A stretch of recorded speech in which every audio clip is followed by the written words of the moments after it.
Hello and welcome to the One SDSU Podcast, or SDSU United, or SDSU Unidos.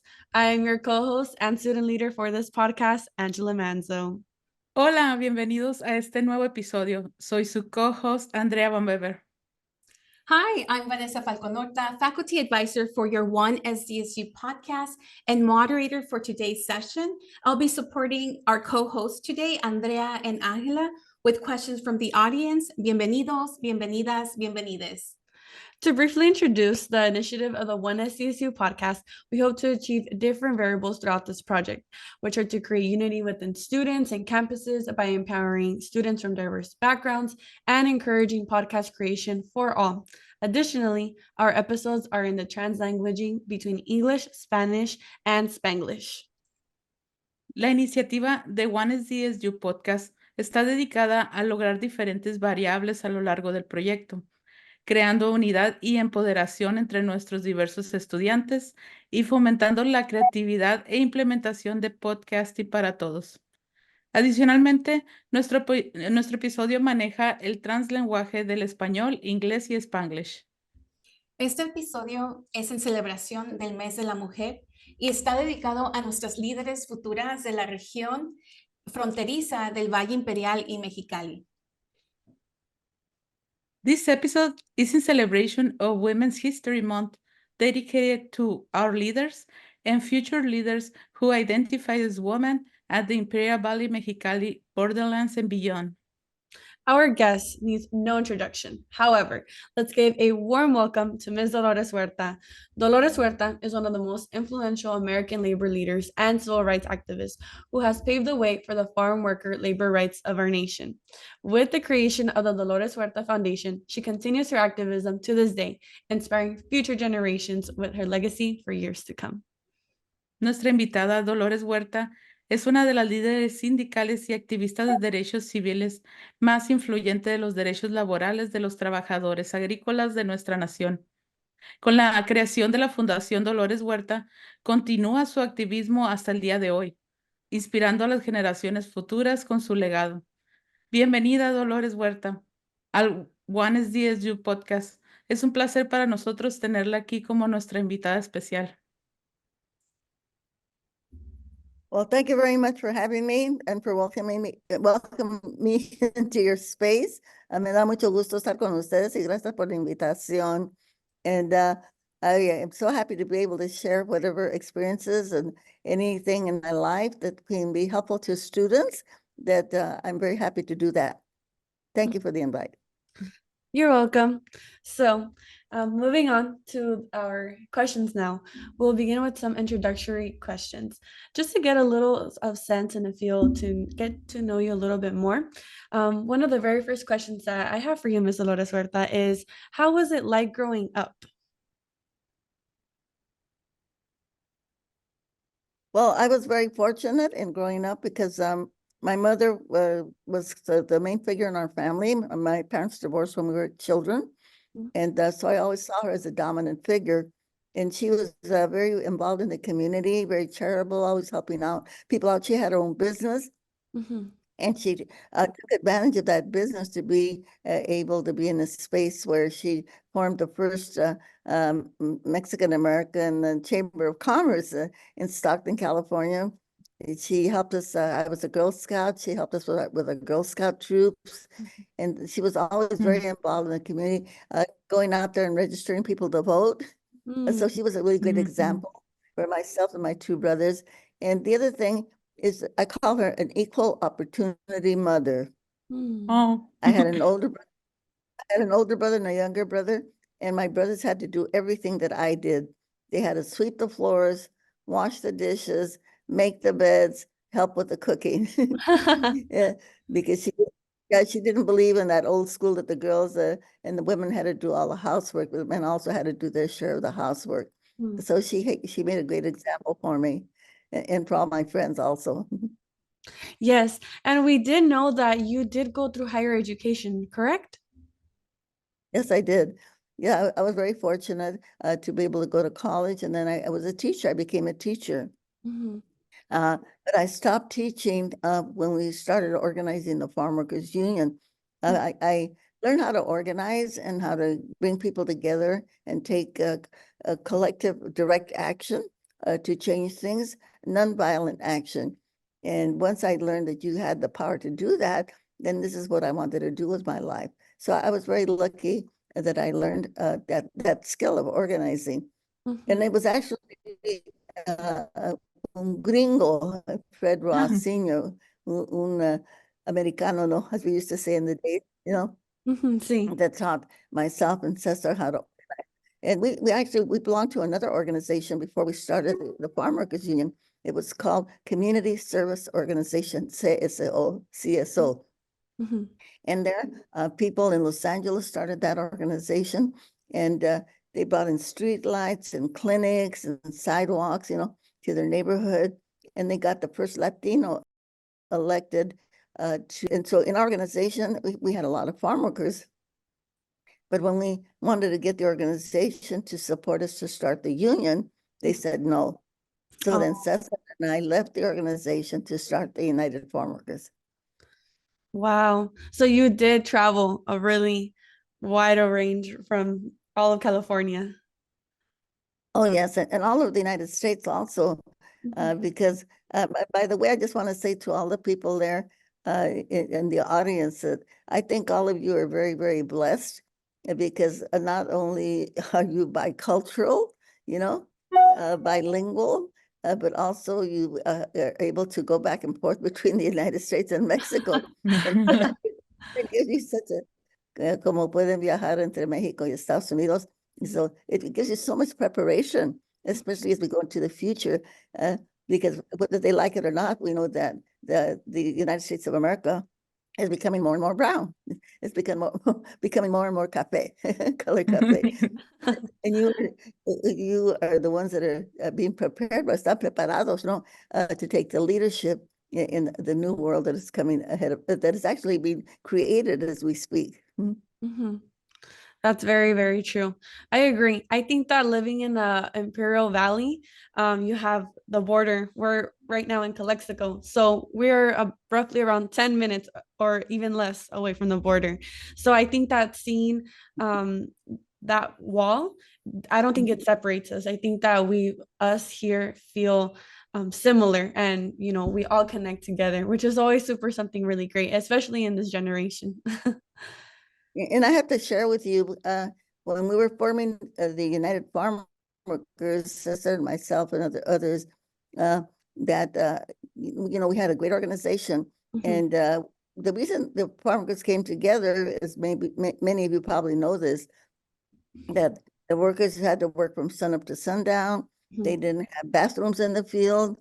The women had to hide behind towels or blankets or make a circle around each other, when they had to do their business. They didn't have cold drinking water. They didn't have rest periods, unemployment insurance, none of that, kind of a health plan. And and so when we went on strike, first we organized for 5 years, 1962 to 1960, well, for 3 years, 1962 to 1965. Okay. And the workers went on strike. And of course, the growers, the employers, they would bring in strike breakers from Mexico, no? But whenever they brought in strike breakers from Mexicali, we said, okay, it's great because we know they're going to walk out of the fields, okay? They're going to respect the picket lines. So we were always really happy if the people, if they came from Mexicali or they came from Juarez, Mexico, or from El Paso, Texas, or from Calexico, we knew that they were going to join the strike and they were going to support the union. They're going to support Cesar. So I just want you to know that sometimes when people came from Tijuana, I said, oh my gosh, we're going to have such a hard time getting these people out of the fields, no? Yeah. They're from Mexicali. They would join the strike right away. As soon as they knew that there was a strike going on, they would walk out of the fields and join the strike. So you guys you come from a very strong labor and justice heritage. So I congratulate you. Thank you, Dolores. Muchas gracias. Yes, and you mentioned that you did grow up not here, correct? You grew up more in the Los Angeles area. No, Stockton. Stockton is actually closer to Sacramento. Closer to Sacramento, so more going up. Yeah, Wow. And I was born in New Mexico. In New Mexico, my family, pick up on this, my family goes back 14 generations, New Mexico, Wow. generations. I like to say that. I say, take that, Donald Trump. That's very, very true. Wow. So then would you consider calling home Stockton? Probably, yeah, because although I was born in New Mexico, we came when my parents divorced. So I was only 6 years old when we came from New Mexico to California. So yeah, I grew up in Stockton, but then I moved to Delano when we started the union back in the early 60s. And I ended up in Bakersfield. Oh, wow. So this is where I live right now in Bakersfield, California. Wow. And so you've been Eh, centered there all your life? Yeah, well, the rest of my life, yeah, from 1962 when I came to Delano, yeah. Oh, wow. Nice. Y cuando nos mencionaste que te diste cuenta de pues, las dificultades de los trabajadores del campo, nosotros nos gustaría saber, what encouraged you to start the civil rights movements? Well, growing up, I'm probably like some of you also, we had so much discrimination. As we were kids, we would be coming home from a football game or a basketball game, and the police would stop us and they would search us. We would see some of our friends that they would arrest and they would send them to juvie. And oftentimes they didn't deserve it. You saw the discrimination in housing, and not only against our Latino friends, our Black friends, our Filipino friends, Yeah, so, and you felt that there was nothing that you could do. But once I learned about organizing, then there is something that we can do. And this is why I decided to dedicate my life to organizing. And we have made some progress during the civil rights movement, but we know that a lot of people that want things the way that they used to be, they're pushing back and they're using immigrants as scapegoats, trying to take out of the schools Black studies, Latino studies, women's studies. They want to go back to the dark days of our country. And so this is what we're up against, and this is what we're fighting right now, all of us together. Definitely. It's really important because they try to obscure our history. Exactly. ¿Y cuáles crees que son las ventajas y dificultades de ser una mujer en el activismo?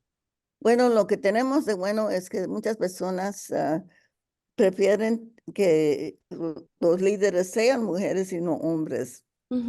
Que cuando nosotros hablamos de hacer el movimiento, pero sin violencia, cuando tenemos mujeres al frente del movimiento, es mucho más fácil para ese movimiento sea más pacífico y para que no sea violento, ¿no?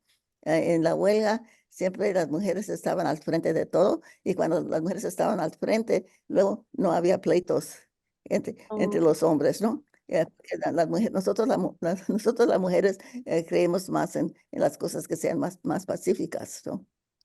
Y además de esto, que sabemos que nuestras mujeres que somos muy inteligentes, ¿no? Y somos muy buenas.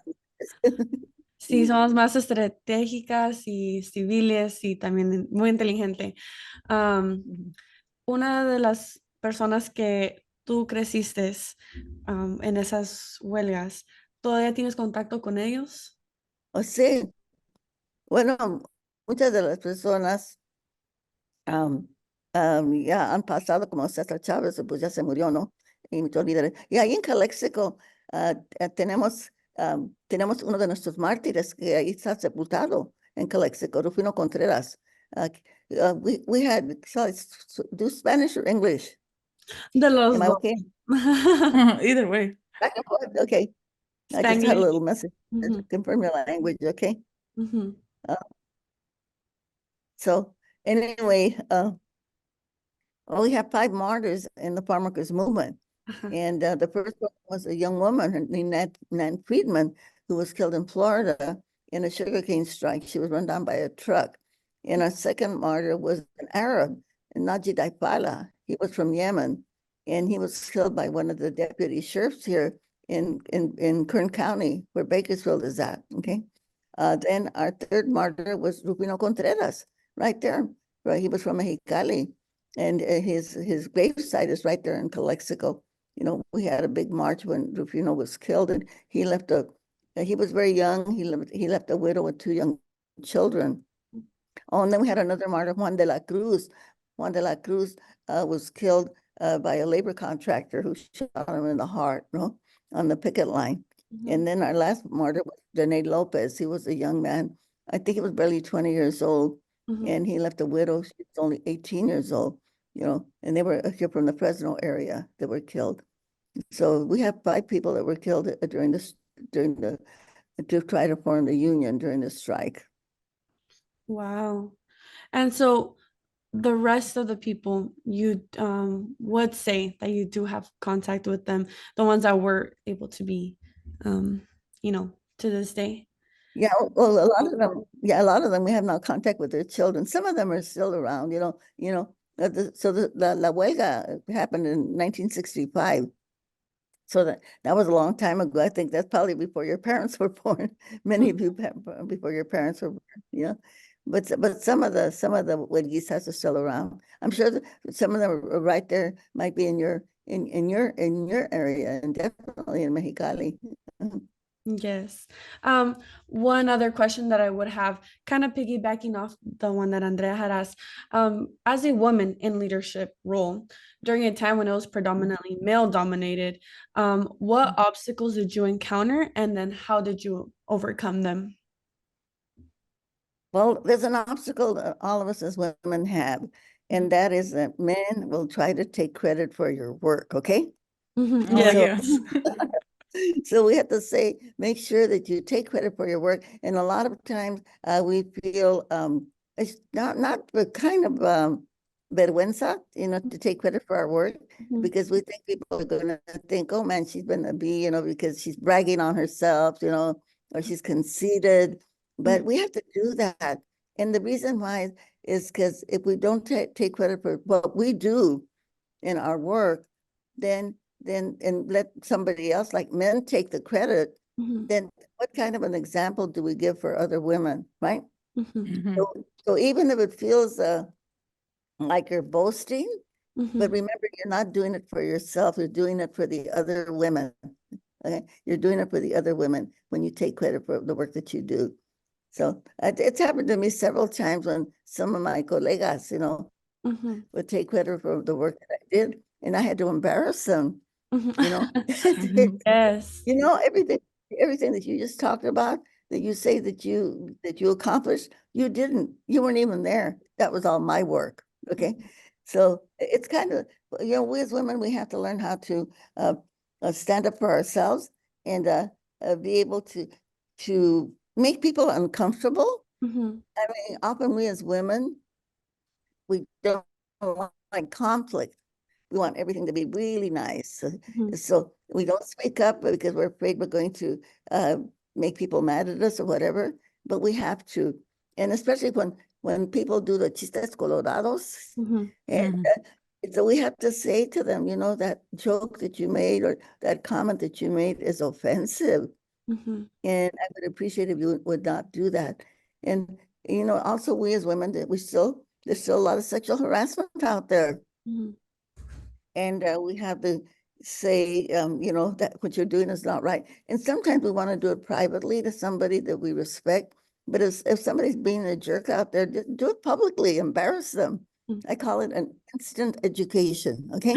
Because if you embarrass them, they will remember that forever. And they will not have those behaviors again. We have to get rid of machismo, right? Yes. Definitely.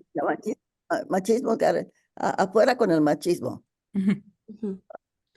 Yes, and I think it's also great how you describe that, because I think that when you do speak up as a woman to another male, they don't expect it, right? They don't expect it, and so, and if you do, I feel like sometimes male frown upon us that, oh wow, she's not acting very ladylike. So in a way, they're still discriminating us even if we do speak up. And I think that it's never really much of a win-win, but at least we know in our hearts that we did something to intervene and you say, you know what, this is not right and this is not okay, and we're not going to take any more of it, right?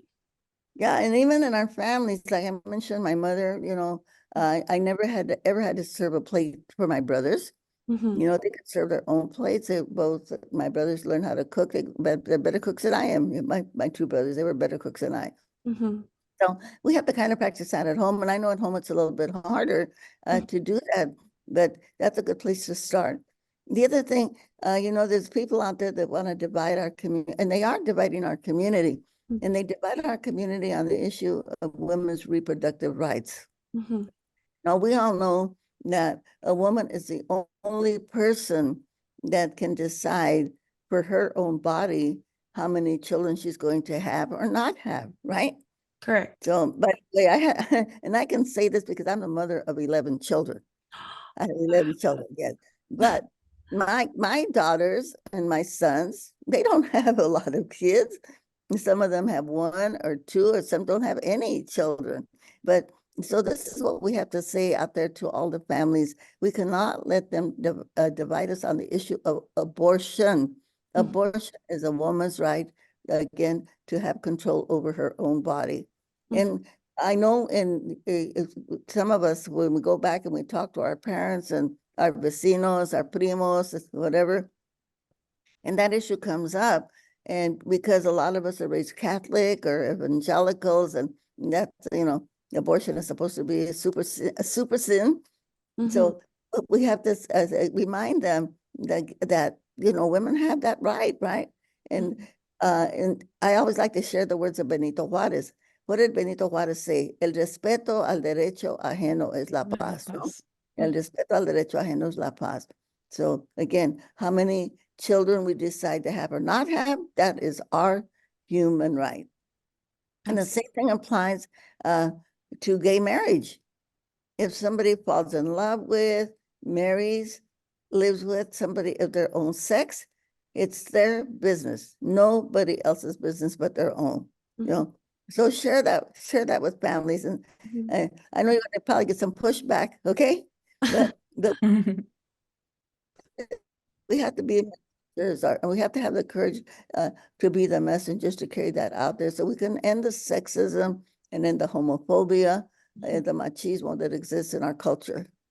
Yes, and leading on to that, I want to ask you, so now that with social media, I think it's a little bit easier to, be able to project these views and values and morals and send them out to the world. How have you used social media to this day to, continuing your legacy of activism and then speaking upon these issues that you're addressing at the moment?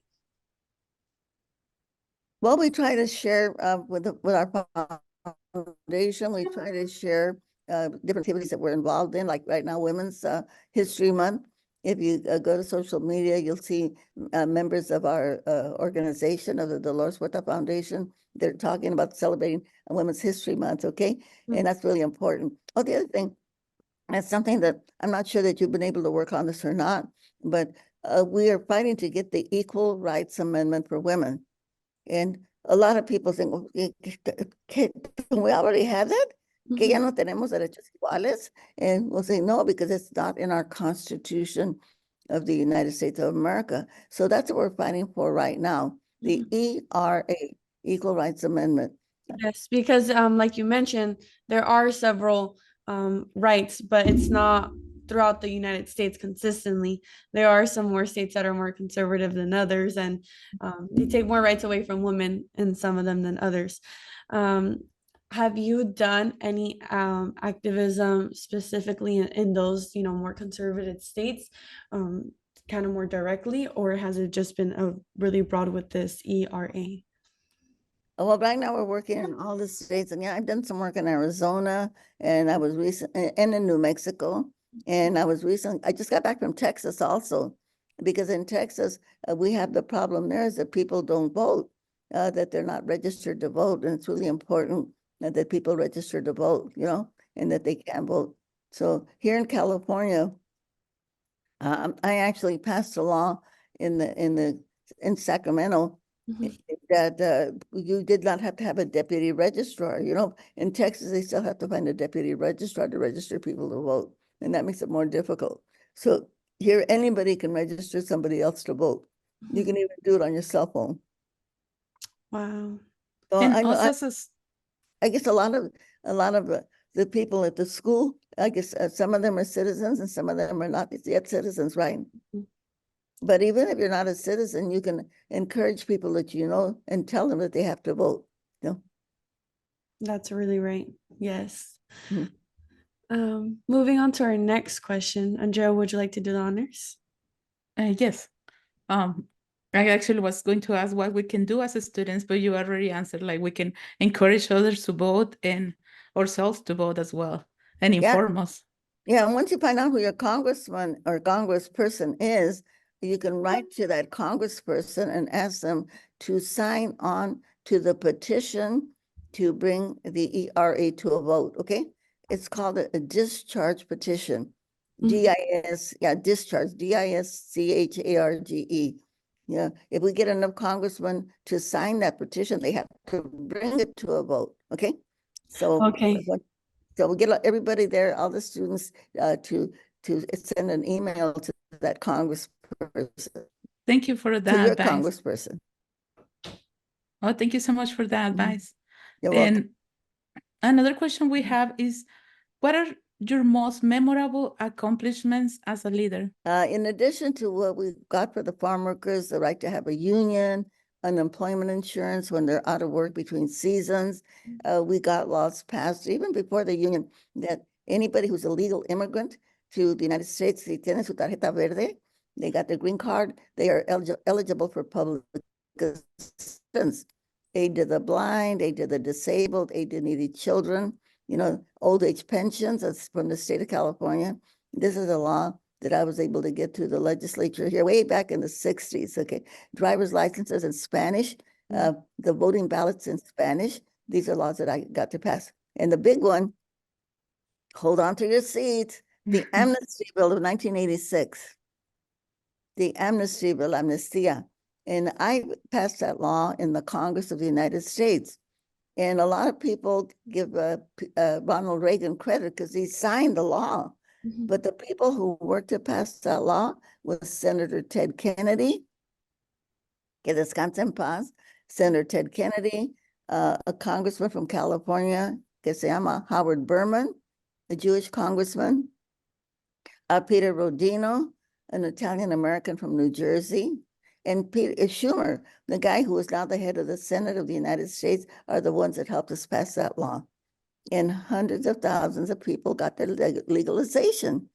And now the children, I'll bet there's people right now in our event right now that their families got their legalization with the Amnistía del 86, the Amnesty Bill of 86. So that's a big one. Another thing all of us are proud of just happened recently. We passed along California that all undocumented people are now eligible for health care under our California system. So you have to tell people to sign up if they haven't signed up, for health care. Correct. That sounds amazing. And it's a lot of help for the immigrant community. Then myself, I'm an immigrant from Mexicali.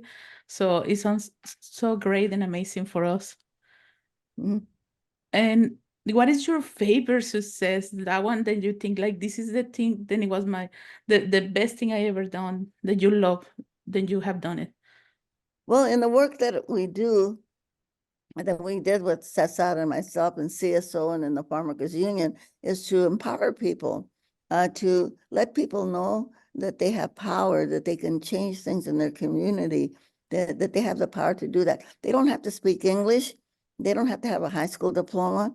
But when the people come together and they organize and they advocate and they push, they push the city council, the board of supervisors, your representatives in the legislature in Sacramento. This is how we make things happen. This is how city council, this is how we make policies work. we know we need more money for education.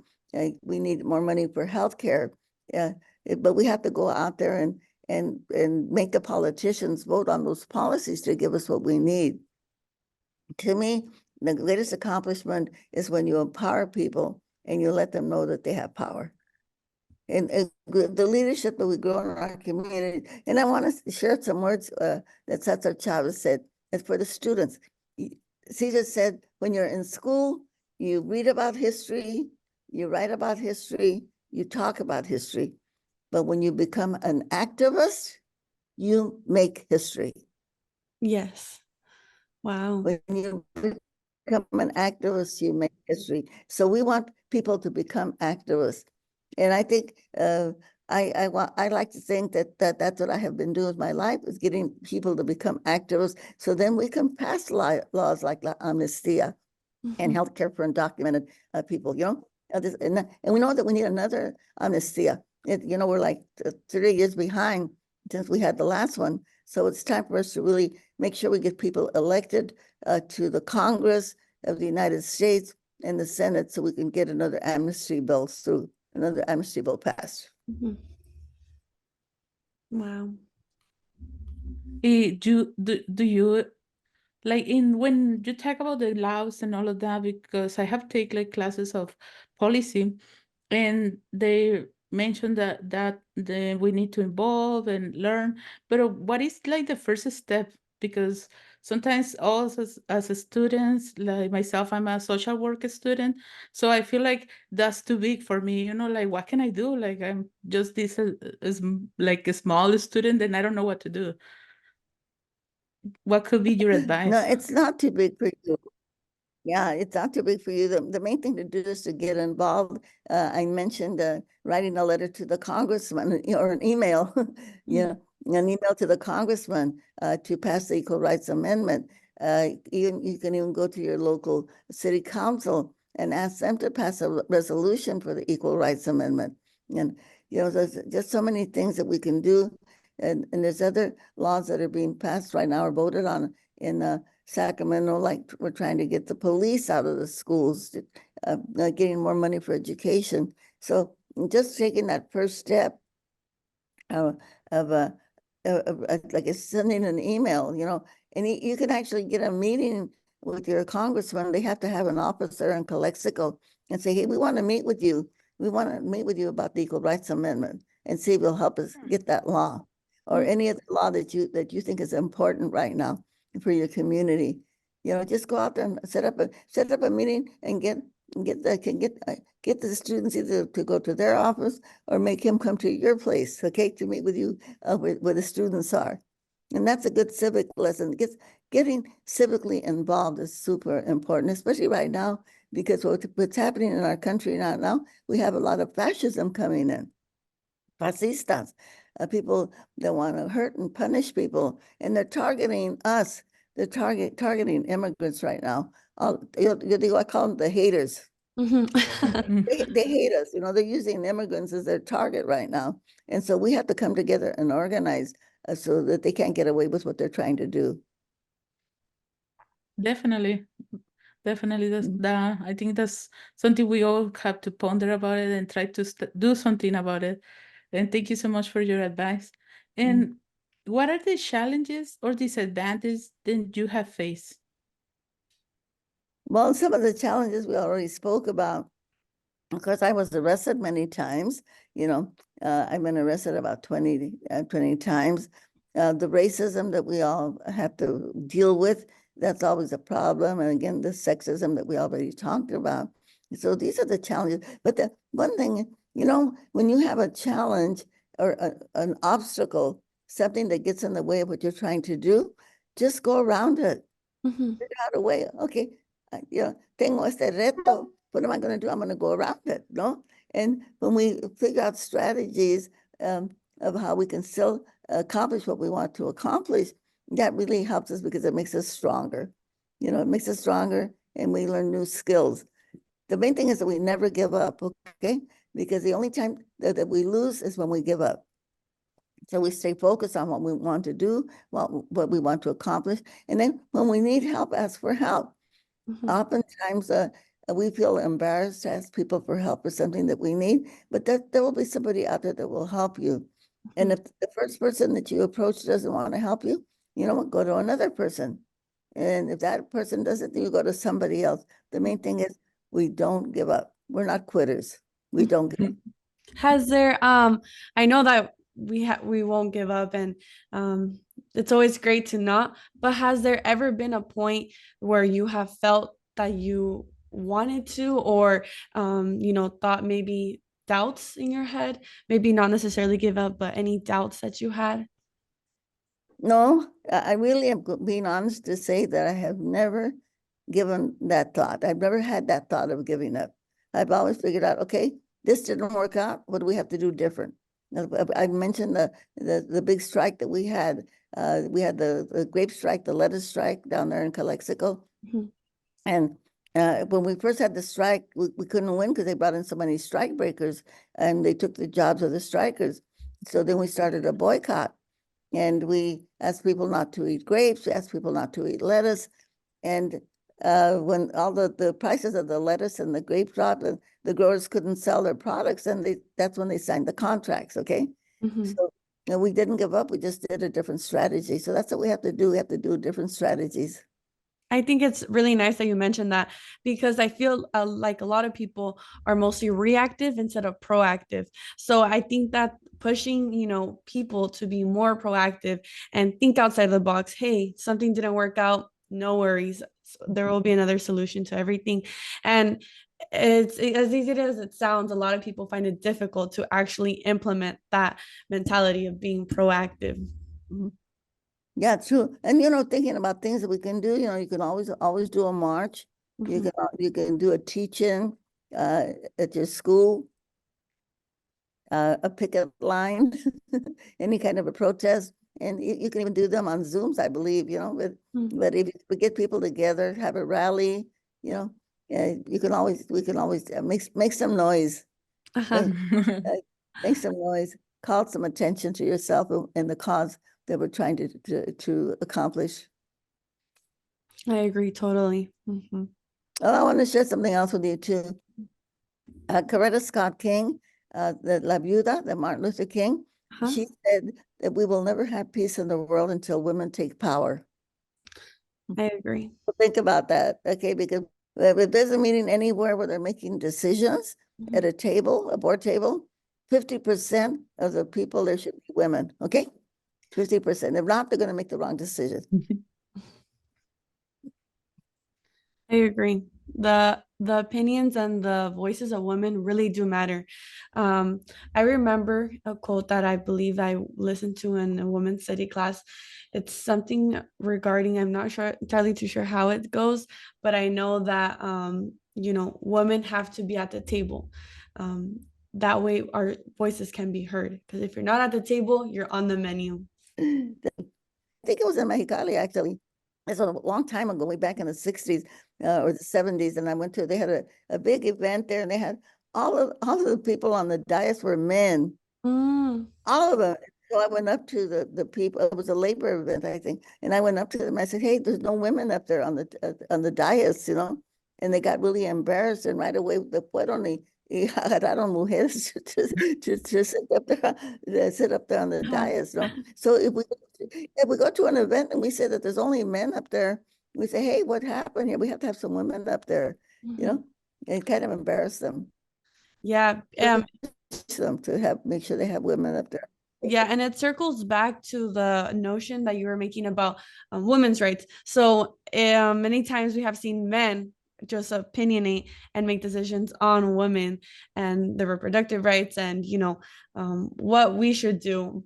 But however, there's no woman present at the table, so it doesn't really make any sense why you would what men opinionate on women rights if they're not even there to defend themselves, or whatever you think is right probably does not meet the satisfaction of a woman. So it doesn't really make any sense as to why women should not be on a table. And so, Andrea, would you like to ask the following question? Oh, yes, actually, now that we are talking about empowering women and women need a place on the tables and the decisions, and more on the decisions about women than on involve women and family too. Like, what advice would you have for young women? And also, what advice do you have for us, like women that we try like to learn and try to like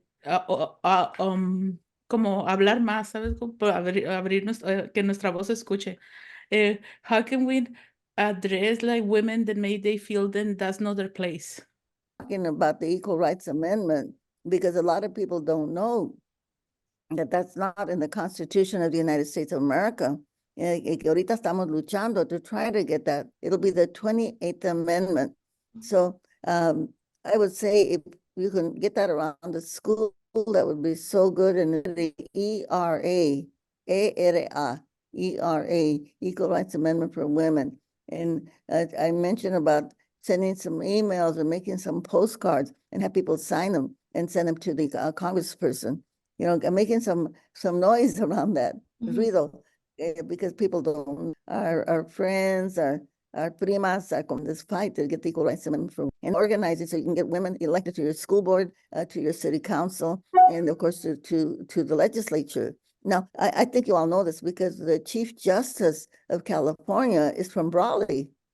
The woman, yeah, the Chief Justice, la mera, you know, she's the head of the Supreme Court of California. I don't know if you all knew that or not. Me, I think she would love that. She would love to do that. Yes. So setting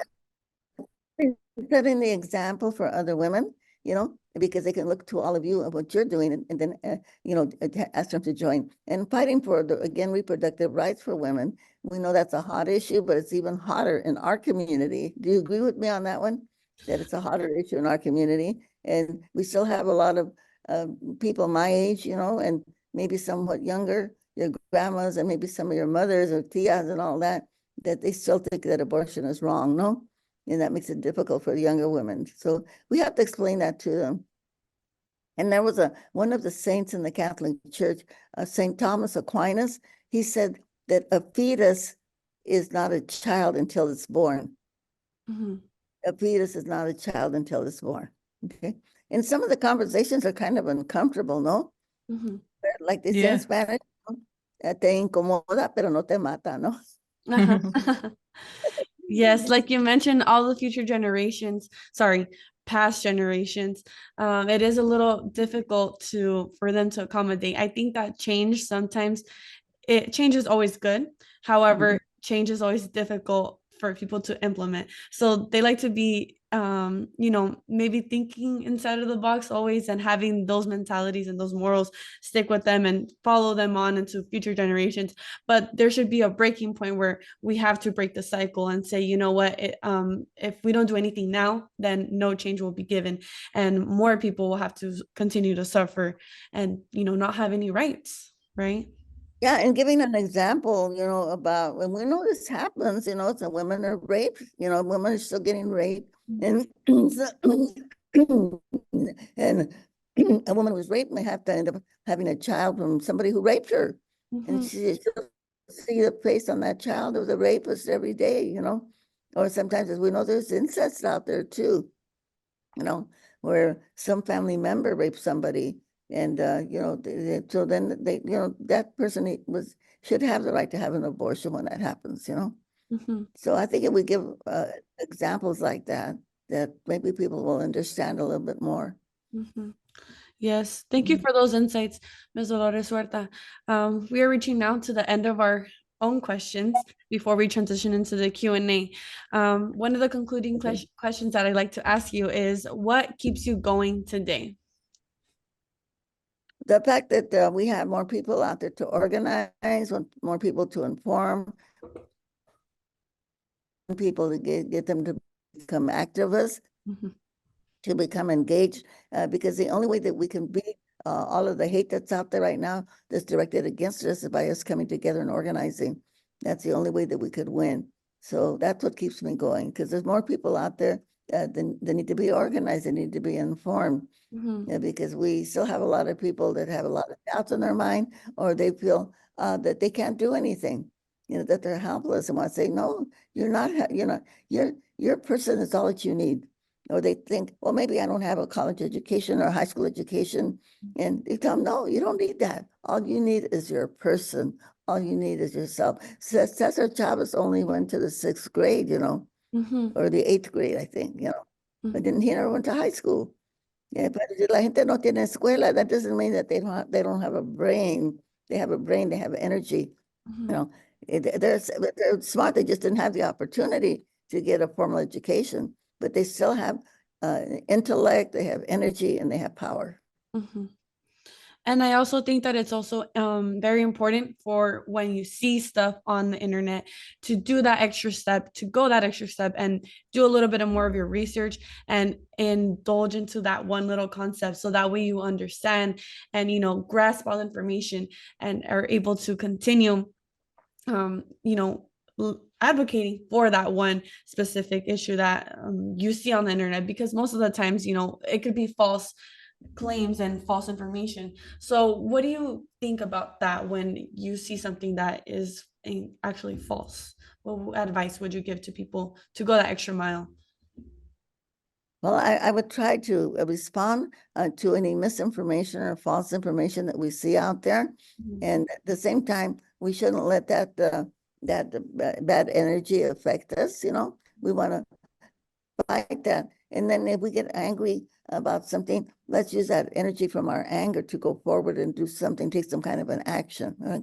So that we don't get depressed when we have all of this hatred coming our way, that we deflect that energy, that hateful energy deflected, And one thing we didn't talk about, but also about daycare. We as women keep needing to fight for daycare, and we are the richest country in the world, the United States of America, but we don't have daycare. In countries in Europe, they have free daycare for women. They have free college education. They have free health care for people. So even though we're the richest country in the world, 90% of the wealth in our country is in the hands of 10% of the corporations and the wealthy families like Walmart, okay? By the way, I don't shop at Walmart. They have they have 90% of the wealth, and they don't share the wealth. So we have to try to get measures to make the rich people pay their taxes, because we know that we don't have enough, again, daycare. We don't have enough housing for people. We have a lot of homeless, and that shouldn't be in our society. And so you're all very young, and these are the things we have to fight for: free college education, free healthcare, free daycare, and ERA. Definitely. And so one of our last concluding questions for you, Ms. Dolores Huerta, is I know you have been giving out various solutions and advice to us for what we can do, but what advice do you have for the activists of our future? So looking a little bit more ahead. Well, we know we have to fight against global warming. That's a big one. Because we know that affects us, and especially in places like your area there, you guys could get some of the hottest heat ever. Yes, 120 degrees in the summer is a little.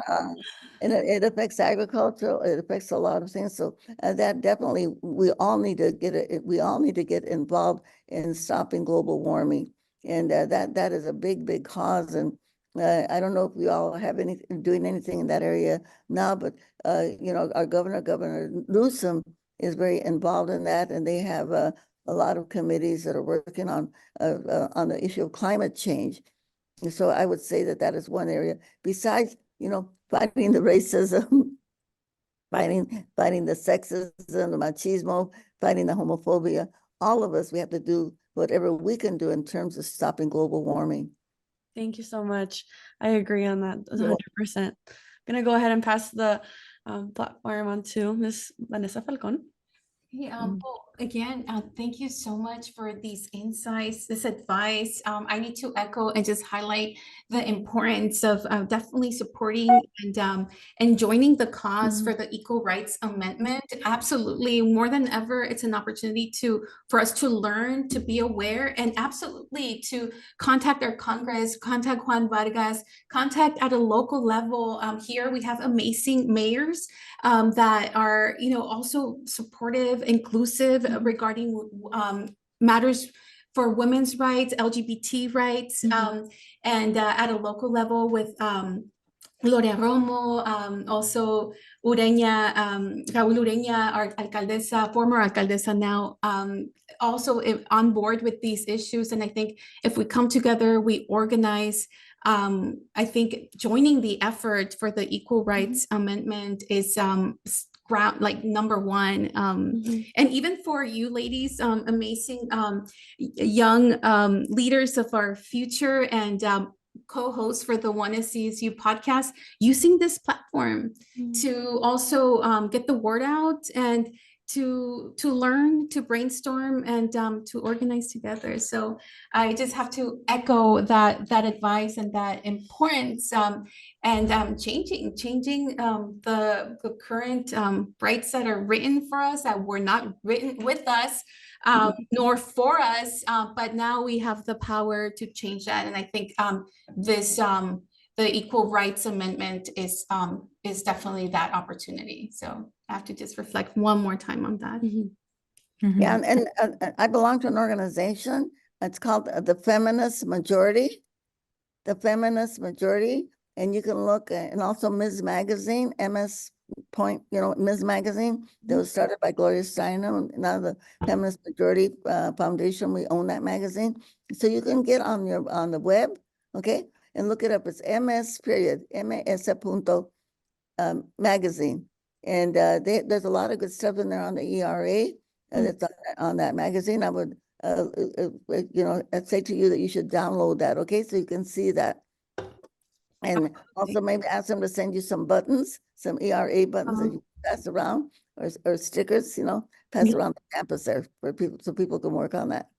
Yes, I would love for we would love dedicated to the and ask Juan Vargas. I happen to know Juan Vargas, I know that he represents the San Diego area. Now he represents your area also. That's good to know.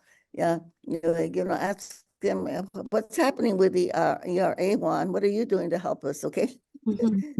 Definitely. Absolutely. Well, again, thank you so much for the insights, the advice. We're definitely taking this in. We're going to be reflecting and continuing to reflect on this conversation. But now we're going to go ahead and pass on the mic onto the topic of Q&A, questions from the audience. So for our audience, you are welcome to post your questions in English, Spanish, Spanglish.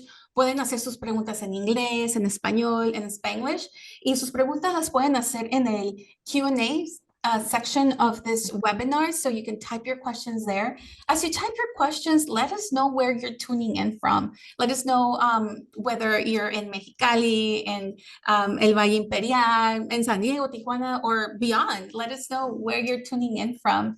But as we transition on to Q&A, we want to open up the mic to our One SDSU Podcast member party. So we have a couple of watch parties. We have a watch party here at SDSU Imperial Valley with our members for the One SDSU Podcast that have been supporting this effort since, it's been about a year that we've been doing this work. And they've been just so supportive, and they're joining in as well. We also have colleagues over at Mexicali, at UABC Mexicali, that are also joining and a watch party as well. So thank you so much for tuning in. Para nuestros colegas de UABC Mexicali, gracias. Y queremos ver, we want to address your questions and comments. So we're going to go ahead and dive into questions. So we're going to open up the mic for our One SDSU members. And Germán, I know you have the mic there. Are there a couple questions that you would like to ask? Yes, buenos días a todos. Buenos días, señora Dolores. Tengo una pregunta As a trailblazer in the labor and civil rights movement, you have witnessed firsthand the evolution of the workforce and the role of education in shaping future leaders. Mhm. How do you believe higher education can empower individuals, particularly from marginalized communities, to succeed in today's competitive workforce and create systemic change? And what advice would you give students in seeking to leverage their education for social justice impact? Well, I think that's a very important question. And the main thing is when people are able to get a higher education, that they need to use their positions, whatever they may be, in terms of continuing to fight for people. And sometimes people get a higher education and all they think about is making more money. And they forget about the people that still need our help. And when you're a person of color, you're a person that speaks Spanish, you're Latino, you have so many more advantages when you are able to get a higher education. So wherever we're at, we have to influence the people around us to also get involved, and so that they can also contribute to make we want people to get a higher education, but again, it comes with a lot of responsibility. When you get that higher education, then you are actually representing a lot of your friends and your neighbors that were not able to get that higher education. So you have a bigger responsibility to be able to make your voice bigger and louder, and make sure that you continue to speak for the people that are still left behind. Great, thank you for those insights. And for our One SDSU member watch party, any last question before we tune into questions from the chat and our online members as well? I think those are all the questions we have right now. Okay, excellent. Well, thank you. And just thank you for your support in this project, really. Okay, so we have a question from UABC Mexicali, and this question is from Sara Campos from the UABC faculty. And this question actually builds on the Equal Rights Amendment, and I think maybe it's an opportunity to further elaborate on the work that is already being done. But Sara would like to know, what are your perspectives on the immigration and women's rights, the challenges that women face in immigration, and of course, women's rights as well. And then your advocacy strategies for promoting gender equality within immigration communities. So I think it builds on the Equal Rights Amendment for women, but if you want to maybe elaborate more on your strategies or anything that you think we should know, Ms. Dolores Huerta. Well, I think one of the ways that we talked about earlier is that we have to continue to keep pushing to make sure that we have women in leadership in all of these organizations that are around us. And if we see that they're just being led by men, and not that all men are machistas, they're not. There's a lot of men, like the men that are here with us today, that they care about women's reproductive rights, right? And they care about women as leaders. But we have to look around, and when we see that there are organizations that we don't have women that are there at the top of the leadership ladder, that we say to them, call it to their attention, and that we press for it to happen. Because if we stay silent, then nothing changes. So, and then we have to also get women in those organizations to push to be in leadership positions, because a lot of times we as women, we hold ourselves back because we think that we're not qualified. Sometimes we as women, we think, oh, I don't have the experience, no tengo la experiencia, I don't have the education. But you know what, ladies, we have to do it like the guys do. What do the men do? They learn on the job, okay? They take a position even if they don't know anything about it, and then they learn on the job. And we as women, sometimes we want to be super honest, but say, hey, we can learn on the job too. Go for those positions and those opportunities. It takes some courage, and but we have to do that. We can't wait for things to be handed to us. We have to go out there and reach out and work hard to make sure that what we want to happen, what we want our careers to happen, that they happen. Absolutely. We have to take that space. We have to make space. And also, yeah, thank you for those allies that support us behind the cameras here. Daniel Lopez, thank you so much for being here. So Thank you, Daniel. gracias, Daniel. So we have questions, and we have people here tuning in from Mexicali, from Valle Imperial, from Coachella. Thank you so much. Thank you for being here and for asking your questions, and overall, just your presence and time in this very special moment. So we have another question from Michael Antonio Morales from El Centro. And Michael's question is related to the Chicano movement of the 60s and 70s. And his question is, how do we revitalize the Chicano movement like that of the 60s, 70s, and bring to fruition a Hispanico political party so our voices can be heard? Well, now's the time to do it. We have a really great issue to organize around, and that's the whole attack on immigrants that is happening right now. We know that many of the families here, we are immigrant families, or our parents were immigrants, our grandparents were immigrants. So this is all of our struggle. There's going to be a National Immigrant Day coming up pretty soon. I really don't have the date at my disposal, but I would say look for that date. It's coming up really. I think it's in March. I'm not sure, but look up that's going to be a National Immigrants Day, and organize a march or a protest around that even. And don't worry about having a lot of people. If you only have a dozen people, have a press conference. Call the press and say, we want to bring attention to everybody that this is National Immigrants Day. And I want to share this with you too. There are a lot of attacks against the people that are at the border. But, our United States, we have never been friendly to our neighbors to the south, starting with Mexico and all of Central America and Latin America. These have always been countries that have supported the United States of America. And we exploit them. We exploit their people. They come here as workers. No les pagamos, where there were wars in Central America that the United States was involved in, and we didn't go back and clean up the mess, no?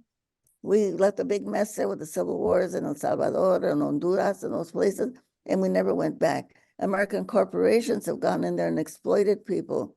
I like to use the word bananas, plátanos. How many bananas do we eat every day in the United States of America? Does that money go to the people in Guatemala that produce the bananas and pick the bananas or the coffee? No, it goes to the American corporations like Chiquita Banana, Old Banana. They get the money that we spend for bananas, not the people. If all of the money that we spend on bananas would go to the people in the Central America, they would be wealthy.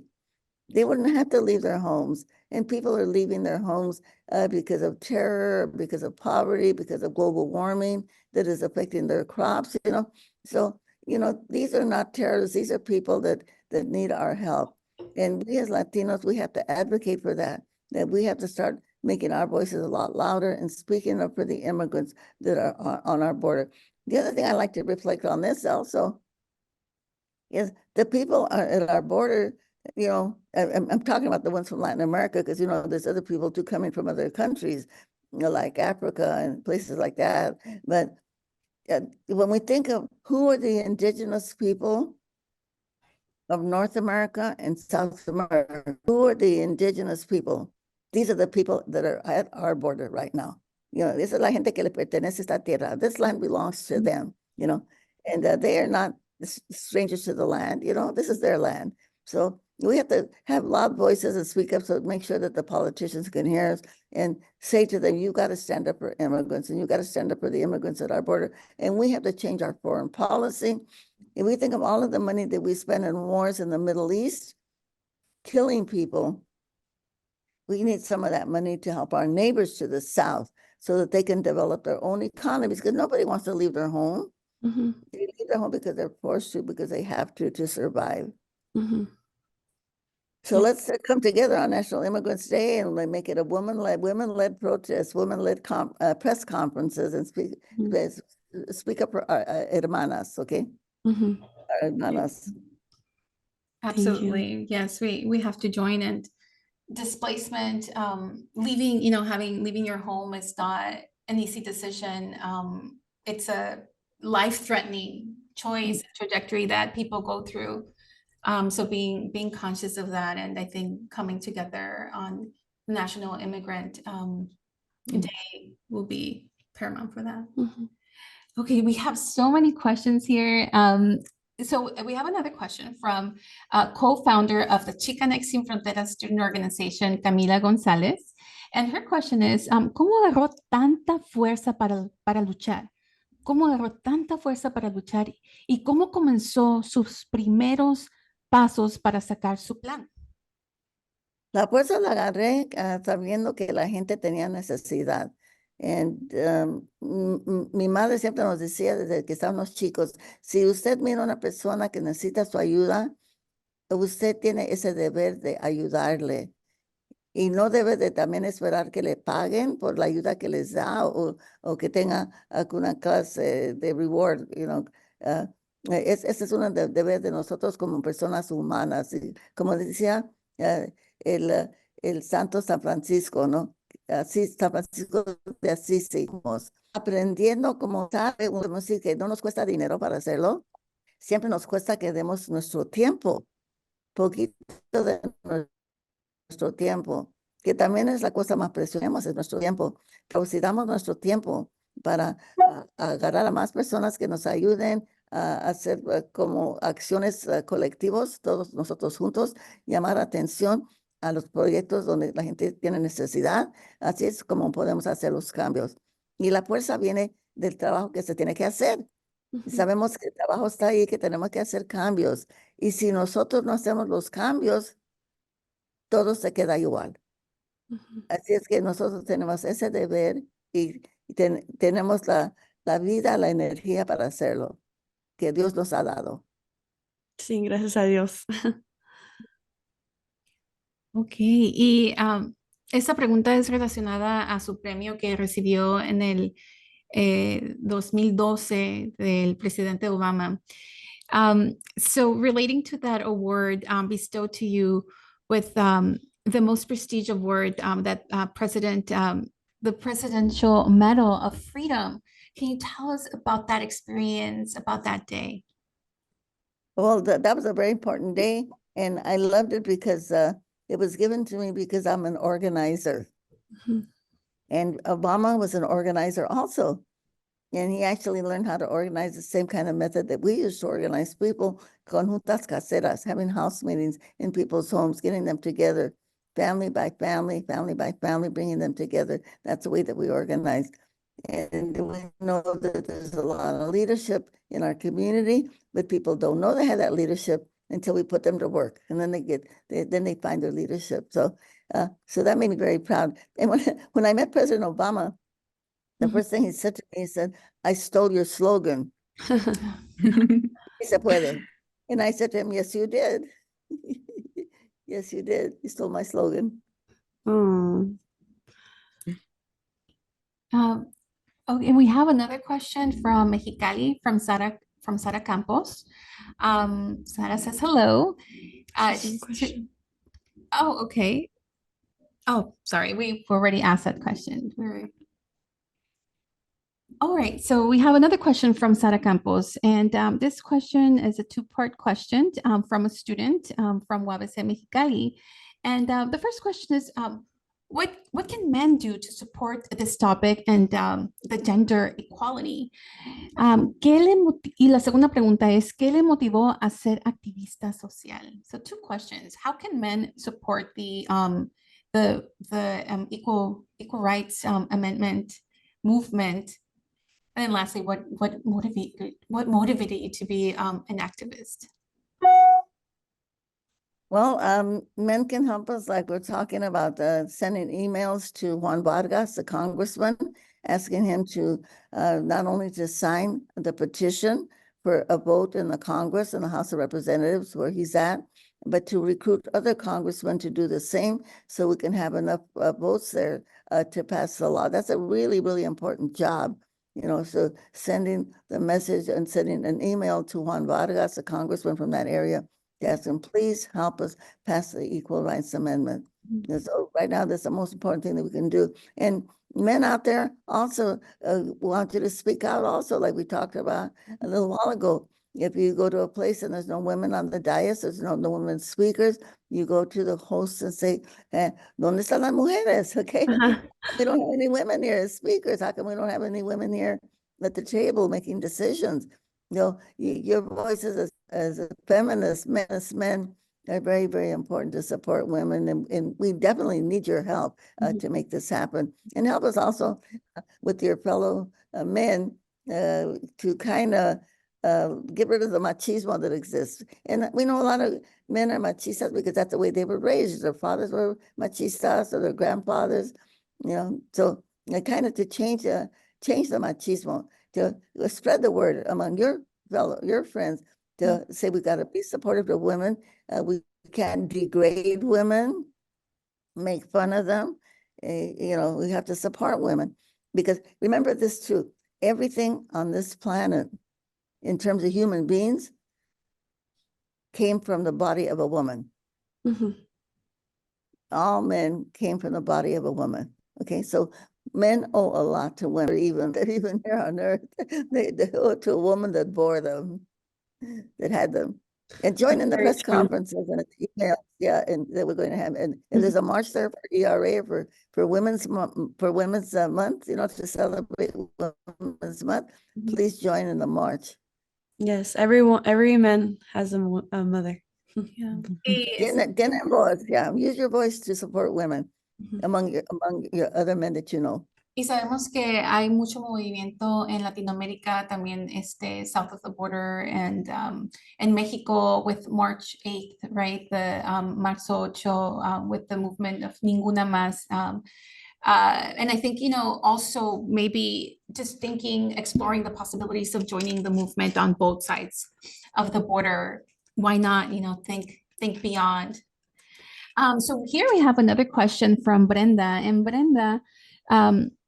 Brenda is a student from SDSU Imperial Valley, Brenda Garavito. And her question is, how do the trials and challenges that you faced when you first started the movement as a labor leader and civil rights activist differ from the trials and challenges from today's society? We have some of the same challenges that existed when I started.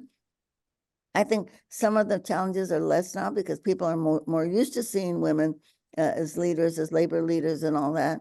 But some of the challenges that we have is that some of them are sometimes in our own head because we think people will not accept us because we're women. And so we have to get rid of that one and get rid of that and say, no, we as women, not only can we be leaders, we actually are leaders.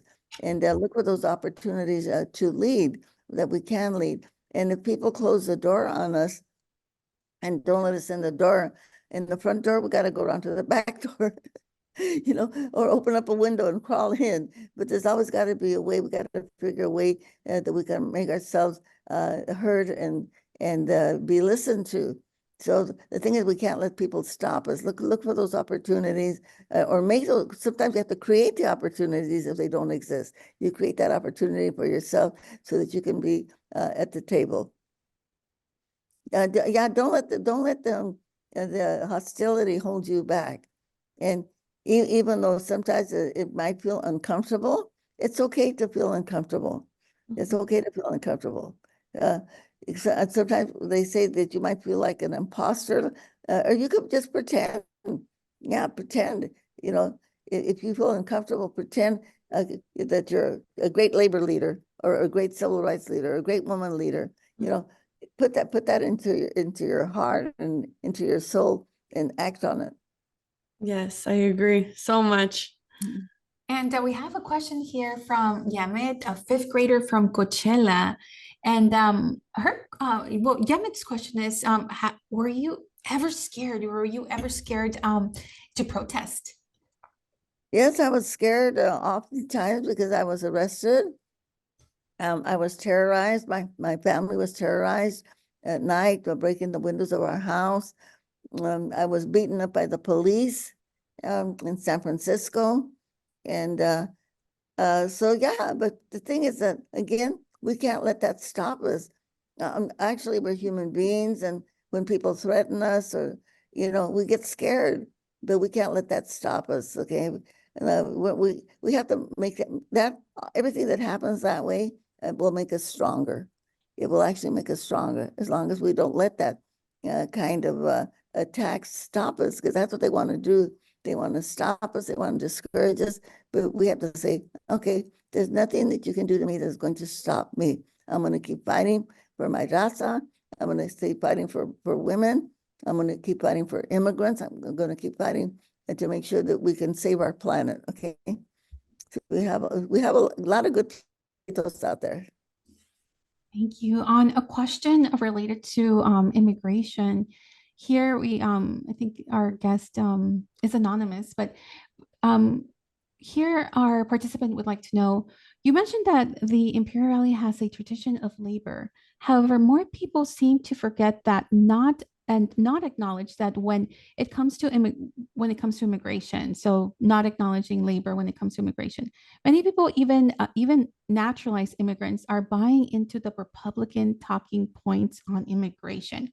How can we reach these people from a labor perspective? Yeah, people don't know history, and that's why we have to share it with them. And that's why I shared a little while ago when we got the amnesty bill of 1986. Ronald Reagan, he signed the bill, he was president, but the people that fought to pass the bill in the Congress they were Democrats. It was Senator Kennedy, Ted Kennedy, Schumer, who's the head of the Senate, Howard Berman from California, Peter Rodino. It was the Democrats. And I was in Washington, D.C., working to pass that bill. So I'm a witness, that they're the ones that fought to pass that bill. In California, the health care bill that we just passed, it was a Democrat, Dr. Joaquin Arambula from Fresno, Senator Maria Elena Durazo from Los Angeles. These are the main people, and all of the Latino Democrats that are right now in Sacramento, they're the ones that passed that bill. It was not the Republicans. It's always been the Democrats. All of the laws that I mentioned earlier, the right for the farm workers to have drinking water and toilets, the right to have a union, unemployment insurance, the right to have all of these rights for public assistance that we have for people that are immigrants that are not yet citizens. Those were all Democrats that voted for those laws. The Republican, Ronald Reagan, when he was the governor, they had unemployment insurance. You know what that is? So farm workers between crops are out of work, and they couldn't get a check, because they were not covered by the unemployment insurance law. But when that law passed, 3 times it passed the legislature, Ronald Reagan vetoed it, so it could not become a law. And it wasn't until Governor Jerry Brown became governor that he signed the law so that farm workers could have unemployment insurance. So all of the laws that we have that help Latino, I'm the witness to all of that. The Republican rights around the issue of reproductive rights. So we just have to tell people, no, the Democrats are the ones that have fought for all of the laws that have helped us. The driver's license in Spanish, voting in Spanish, all of the laws that we have. Undocumented people that can now get health care. Governor Gavin Newsom signed that law. And that he's a Democrat, okay? So the Democrats are the ones that have always fought for the Latino community. And I'm the witness to that, okay? And by the way, I'm gonna be 94 years old a month from today, okay? On April 10th. Okay, wow. So everything that I have shared with you is because I was there, have been there, have seen that, have done that. Wow. So we're arriving to the end of our Q&A section here. We're going to conclude with this question from Lydia Soto. And Lydia from San Diego says that she will absolutely write to the congressman, but also she wants to know, what is your next project or goal? Because again, we got the MAGA people, the Republicans, the boards, and they're trying to take out ethnic studies, which we just got again in California, that they have to teach ethnic studies. They have to teach our history. Right now, it's a law that it's got to be a requirement for high school graduation in California. And now they're trying to take it out. The oil companies, again, the oil companies want to continue polluting the air. We have to get more money for education. So these are the things we're working on. We're trying to take the police off the school campuses. We're working on that one also. And of course, the whole thing on global warming. So, and also working on getting our people to register to vote, getting our people to become citizens, okay? Because we know that a lot of our people, we have a lot of power because we have a lot of population, but if our people don't vote, we're invisible. If our voices are not on that ballot box when people vote, it's like we didn't exist. It's like President Abraham Lincoln, he said, the ballot, el voto, tiene más poder que un balazo. The ballot is more powerful than a bullet. And our voices, if we don't vote, if we were invisible, like we didn't exist, okay? So we've got to say to people, get out there and vote. I hope that the students can go out there and get people registered to vote, go out there and knock on the doors, get them registered to vote, get them out to vote. And even if you're not yet a citizen, you can still go out there and help knock on the doors to get people out to vote. So that's the way, that's the amazing thing that we have to do, is we have to become visible, because right now, in this last election, I don't know what happened in your area, but you should check it out. See how many people voted in San Diego, Mexicali, Calexico, Coachella. And I think Coachella is pretty good. They do a lot of good civic work over there. But find out how many people actually vote. What was the percentage of voting in the Latino community? Find out what that was, okay? And then say, we got to do better between now and November. We have a lot of work to do to get our people out to vote. So we have to go out there, go casa en casa, house by house, knock on the doors, go to the flea market, go to the places, the churches where people congregate, pass out leaflets, make a leaflet. We need you to vote. We need you to register to vote. If you're not registered, we need you to vote. You can vote by mail. They make it so easy. No tenemos que hacer excusa. There's no reason why we shouldn't vote. Yes. Flojera, See, and I agree so much, because I think that young minds are really, really powerful, and we all need that support from younger generations. Like myself, I am barely 20 years old, so this upcoming election would be my very first time voting, and I am very excited to actually vote. And so I think that I know that for sure my voice is finally going to be able to be heard. Yeah, put it out on your social media. Also remind people, if you're not voting, you are not helping our community. If you're not voting, you're a traitor to our community. If you're not voting, you're joining all of those MAGA people, all the haters out there that they hate immigrants, and they hate Latinos, and they hate Black people and Asians and women. If you're not voting, you're joining that team. We need you on our team. Our team is the voting team. We're the team that is helping our people, okay? So we need you to be on our side, okay? And if you're not joining us, then you're a traitor. So we got to put the heat on people, okay? There's one woman, Helen Keller, who worked with blind people. She said the biggest illness that we have in human beings is apathy. I think in Spanish, apatía. I'm not sure I'm saying that right. So that's an illness. So people have to get over that apathy, and they have to know that they have to act. They have to become activists, because this is the way that we make changes. This is the way, we change laws. You can't do it if you're quiet and you don't join in the movement.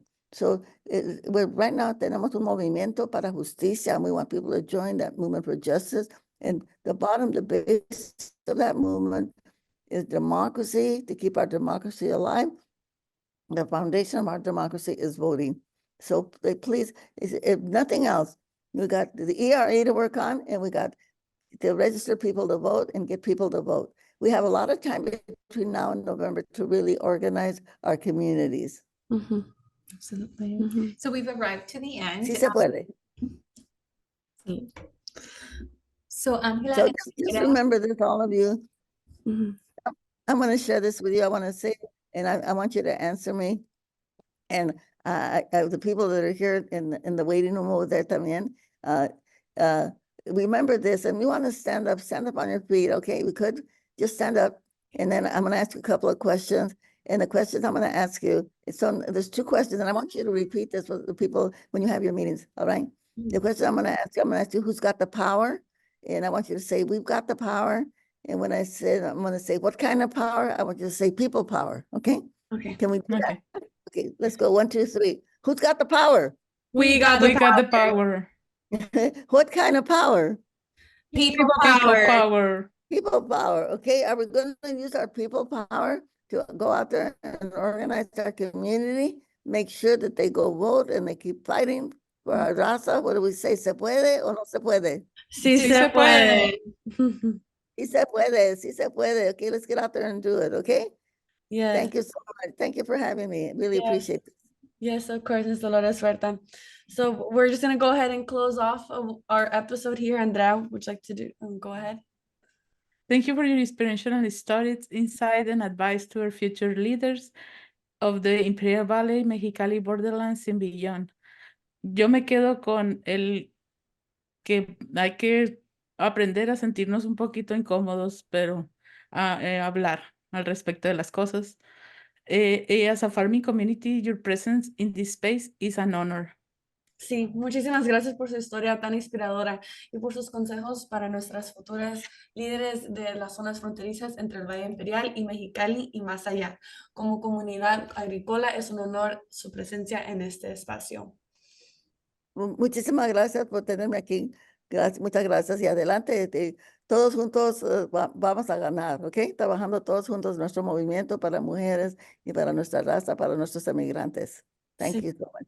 Gracias. Yes. And additionally, our One SDSU podcast team would like to thank Dolores Huerta Foundation that was able to make today possible. Their continuous efforts have contributed to the legacy that Ms. Dolores Huerta have been advocating for all. Ms. Dolores Huerta, we have made it to the end of our podcast episode. Sí, Thank you for being here. muchísimas gracias por su apoyo en este proyecto y la audiencia por acompañarnos el día de hoy. You're welcome. Thank you for inviting me. Sí, de nada. Thank you Bye-bye. again for tuning in to One SDSU podcast and join us at our next episode in celebration of Nation Heritage on Friday, April 26th at 11 a.m.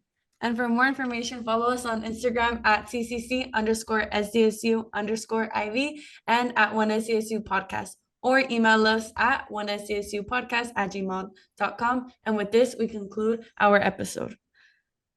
And we are. One SDSU United. Thank you, everybody. Thank you. Have a nice, beautiful Yeah. day. Thank you. Ms. Dolores Huerta. Thank you. Bye-bye.